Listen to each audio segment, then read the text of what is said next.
Dicen que la sangre pesa más que el agua. Pero nadie habla de lo que pasa cuando esa sangre se convierte en veneno. Yo vivía en una casa con paredes doradas y un corazón gris, donde el amor se racionaba como medicina. Y la crueldad corría tan libre como el café de la mañana. A mí nunca me dejaron probarlo. A los 24 años había pasado la mayor parte de mi vida creyendo que familia significaba resistencia.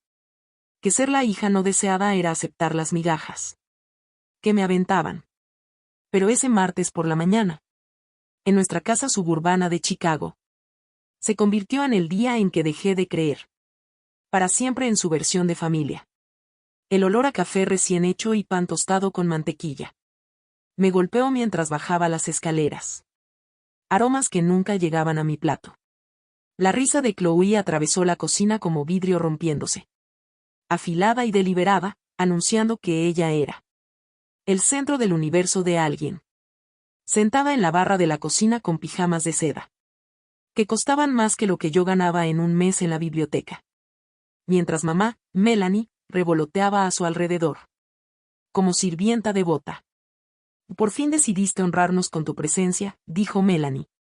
Su voz goteando el desprecio de siempre.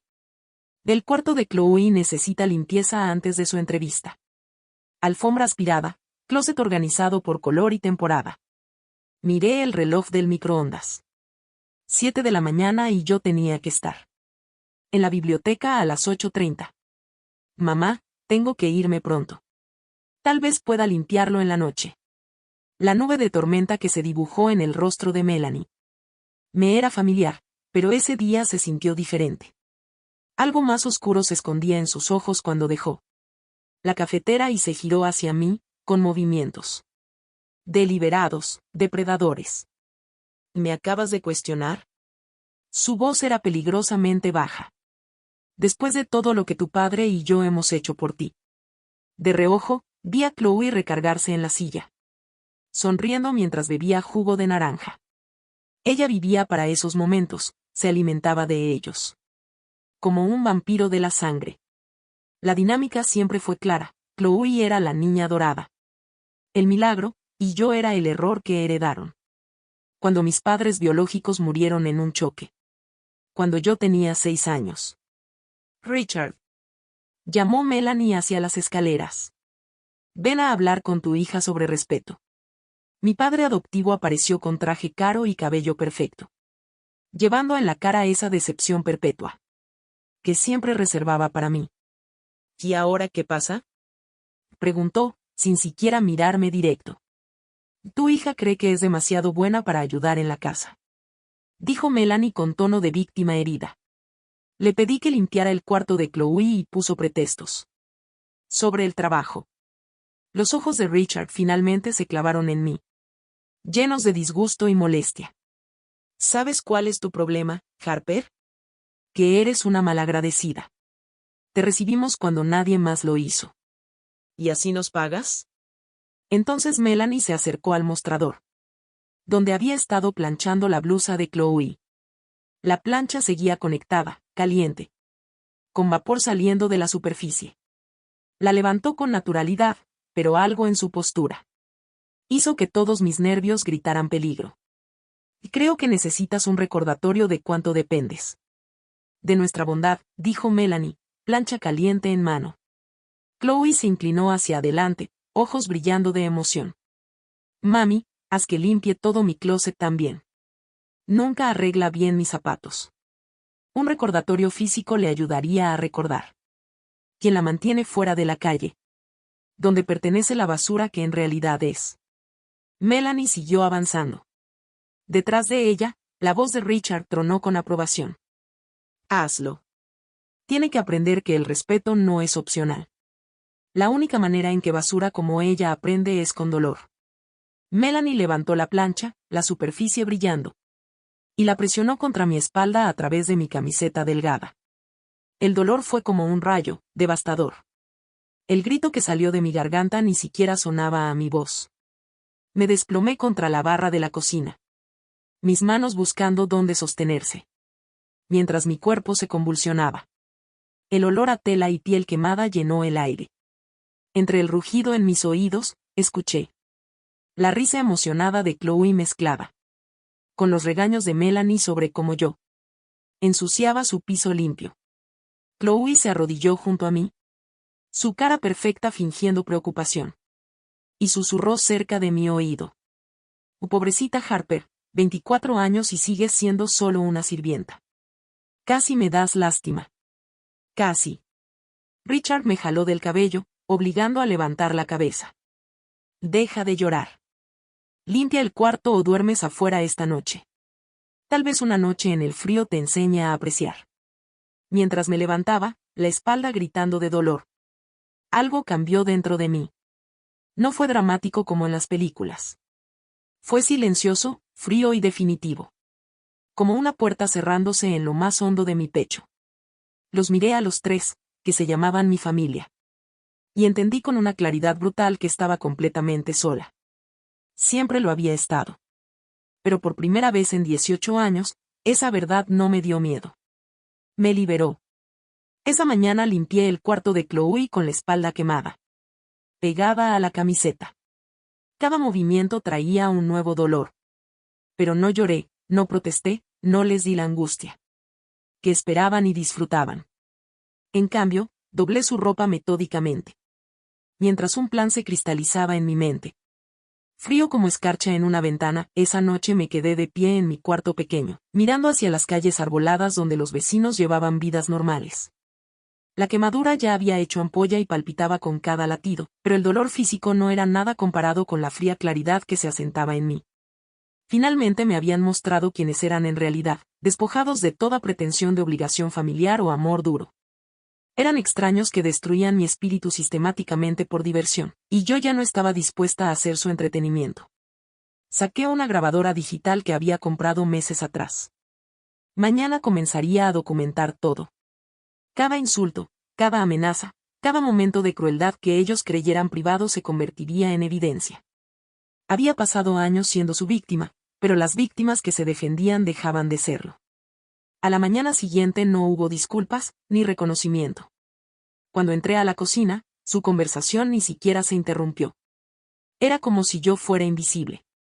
Los negocios han estado más lentos este mes, mencionó Richard. Y yo tomé nota mental. Con mi nueva mentalidad, cada pedazo de información podía ser útil. En las semanas siguientes me convertí en otra persona, aunque ninguno de ellos lo notó. Empecé a grabar conversaciones con la función de notas de voz de mi celular. Documenté las explosiones de Richard cuando llegaba borracho, capturé la crueldad casual de Melanie y registré la malicia calculada de Chloe. Pero documentar era solo el primer paso. El verdadero cambio requería tener ventaja, y para eso necesitaba entender sus vulnerabilidades. Comencé a fijarme en las cuentas, en llamadas telefónicas a escondidas, en cómo el rostro de Richard se tensaba cuando surgían ciertos temas. El panorama financiero era preocupante, pagos de la hipoteca atrasados, el negocio de Richard tambaleando, deudas de tarjetas que explicaban su creciente desesperación. Tenían miedo, y la gente con miedo toma decisiones desesperadas. Mi oportunidad llegó cuando encontré un sobre en la cocina marcado como First National Bank aviso final. Mientras ellos estaban en el curso preparatorio de Chloe, lo fotografié y busqué información del banco en Internet. Cuando regresaron, la tensión llenó la casa de inmediato. Richard se fue directo al mueble de licores mientras Melanie rondaba nerviosa junto al correo. ¿Cómo va lo de la hipoteca?, pregunté con tono casual. El efecto fue dramático. Richard dejó caer su vaso de whisky, el líquido salpicando sobre su preciado piso de madera. Melanie se puso blanca, llevándose la mano a la garganta. El silencio fue de esos que anteceden a una explosión.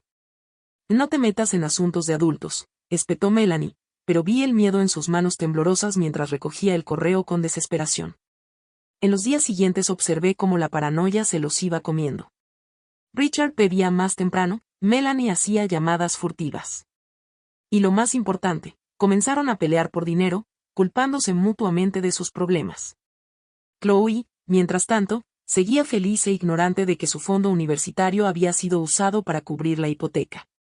Continuaba haciendo planes caros, hablando de estudiar en el extranjero y de viajes de primavera, sin saber que sus padres le estaban robando su futuro para mantener la casa. Decidí que ya era hora de que lo supiera. No debería decirte esto, le solté una tarde, pero escuché a mamá y papá hablando de tu fondo universitario. Lo han estado usando para pagar la hipoteca. Su transformación fue inmediata y aterradora. La máscara de princesa mimada se deslizó, revelando algo frío debajo. ¿Qué? ¿Cómo que usaron mi fondo? En cuestión de minutos, Chloe bajó furiosa y comenzaron los verdaderos fuegos artificiales. ¿Y es cierto? ¿Se robaron mi dinero para la universidad? La explosión fue justo lo que esperaba.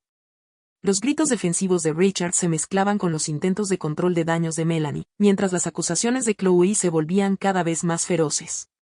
Por primera vez en años, alguien más era su blanco, y se trataba de su preciada niña dorada. Pero esto apenas comenzaba. Todo el orgullo de Melanie dependía de lo que pensara la comunidad, lo que la hacía vulnerable a la presión adecuada. Empecé con la tía Clara, la hermana de Melanie y la chismosa oficial de la familia, alguien cuya opinión pesaba en su círculo social. La llamé desde el trabajo, con voz angustiada. He estado escuchando conversaciones que me preocupan. Grabé algunas porque pensaba en buscar consejería, pero quería tu opinión primero. Clara insistió en escuchar las grabaciones, elegí con cuidado. Momentos que mostraban el temperamento explosivo de Richard, las crueldades cotidianas de Melanie, los rastros de su pánico financiero. En menos de 48 horas, el daño se extendió por su red social como fuego. Richard empezó a perder clientes de inmediato. Su negocio de consultoría dependía de relaciones personales y la reputación lo era todo. La posición social de Melanie colapsó aún más rápido. Las llamadas de los comités de caridad dejaron de llegar, las invitaciones del vecindario se secaron, y antiguos amigos cruzaban la calle para no saludarla. Para la aplicación de pasantía prestigiosa de Chloe, investigué los valores de la empresa. Se enorgullecían de la inclusión y del respeto a la dignidad humana. Envié un correo anónimo con un audio donde Chloe hacía crueles burlas sobre un compañero con dificultades de aprendizaje. 2 días después, recibió una educada carta de rechazo. Su berrinche esa noche fue tan fuerte que hasta los vecinos se preocuparon y tocaron la puerta. Por primera vez en años, nadie la consoló. Cuando el otoño se convirtió en invierno, la casa que antes se llenaba de risas crueles se volvió un sepulcro de desesperación apenas contenida. Llegaban avisos de hipoteca cada semana. El negocio de Richard colapsó. Melanie se convirtió en ermitaña. Chloe alternaba entre furia y desesperación, viendo cómo su futuro planeado se desmoronaba. La confrontación llegó en una fría noche de diciembre, cuando los encontré a los tres esperándome en la sala. Sabemos lo que has estado haciendo, dijo Richard, con la voz tensa de rabia. Dejé mi bolso con cuidado. No sé de qué hablas. Las grabaciones, los correos, las llamadas, nos has estado saboteando, destruyendo nuestras vidas. Maldita desagradecida. Melanie se inclinó hacia adelante, desesperada. ¿Cómo pudiste hacernos esto? Te dimos un hogar, te criamos, te tratamos como a una hija. Los miré a cada uno y no sentí nada más que una fría satisfacción. ¿Me trataron como a su hija? ¿Así lo llaman? Te dimos todo. Y gritó Chloe. Yo me gané cada cosa que recibí, interrumpí, serena. Yo limpié, cociné, hice mandados, soporté abusos, me volví invisible para que ustedes pudieran fingir ser perfectos. A cambio me llamaron basura, me quemaron con una plancha, me amenazaron con echarme a la calle y me convencieron de que debía agradecer ser su saco de boxeo. Richard dio un paso hacia mí con la mano levantada, pero algo en mi expresión lo hizo dudar. No eres nada, escupió. Soy tu peor pesadilla, le respondí en voz baja. Soy la víctima que dejó de ser víctima. Soy lo que ustedes crearon al elegir la crueldad en lugar de la bondad. Al construir su felicidad sobre el dolor ajeno. Melanie comenzó con lágrimas manipuladoras. Somos familia. Las familias se perdonan. Sí, las familias perdonan, asentí. Pero nosotros nunca fuimos familia. Solo éramos 4 personas en la misma casa, y 3 decidieron convertir la vida de la cuarta en un infierno por diversión. Me acerqué a la ventana. Me enseñaron que el dolor es el maestro más rápido. Felicidades, aprendí. Cuando volví a mirarlos, sus rostros ya no mostraban enojo ni desprecio, sino miedo. Por primera vez me veían de verdad, y lo que veían los aterraba. La casa será embargada en menos de 60 días, dije con calma. El negocio de Richard está acabado, su reputación destruida. Los problemas de recetas médicas de Melanie saldrán a la luz en la investigación de fraude de seguros. Y Chloe ya descubrió que la crueldad trae consecuencias. Richard palideció. ¿Cómo sabes todo eso? Pues lo sé todo. Pasé meses aprendiendo los secretos de esta familia, sus debilidades, exactamente cómo destruir vidas construidas sobre mi sufrimiento. Ahora viven en el mundo que crearon. Caminé hacia la puerta, me detuve y los miré una última vez. Estaban acurrucados como refugiados, estos que alguna vez se sintieron poderosos. Ustedes me enseñaron que la familia debería ser quienes aman sin condiciones, quienes protegen y construyen en lugar de destruir. Así que voy a encontrar a mi verdadera familia. Gente que me trate como debieron hacerlo desde el principio. Los dejé en las ruinas de sus mentiras y nunca volví la vista atrás. 3 semanas después, al pasar una última vez frente a la casa, vi el aviso de embargo y el camión de mudanza. No reduje la velocidad para regodearme. Su sufrimiento ya no era mi asunto. Había pasado 18 años aprendiendo a ser víctima. 6 meses aprendiendo a hacer algo completamente distinto. La chica que alguna vez mendigó afecto a quienes la veían como menos que humana ya no existía. Había quedado atrás, quemada como piel muerta, dejando en su lugar a alguien que entendía su valor y no aceptaba menos de lo que merecía. A veces la gente me pregunta si tengo remordimientos, si me siento culpable por cómo se derrumbaron sus vidas. La respuesta es sencilla, ellos me enseñaron sobre las consecuencias. Me mostraron que el dolor, en efecto, es el maestro más rápido. Aprendí esas lecciones demasiado bien, quizás demasiado para su comodidad, pero ese nunca fue mi problema por resolver. Las paredes doradas y el corazón gris ahora son preocupación de alguien más. Yo construyo las mías propias, con un corazón que late con calidez, bondad y el amor que siempre merecí. Y si eso me convierte en la villana de su historia, puedo vivir con ello. Al fin y al cabo, ellos me enseñaron que a veces ser la villana es solo otra manera de ser la heroína de tu propia vida.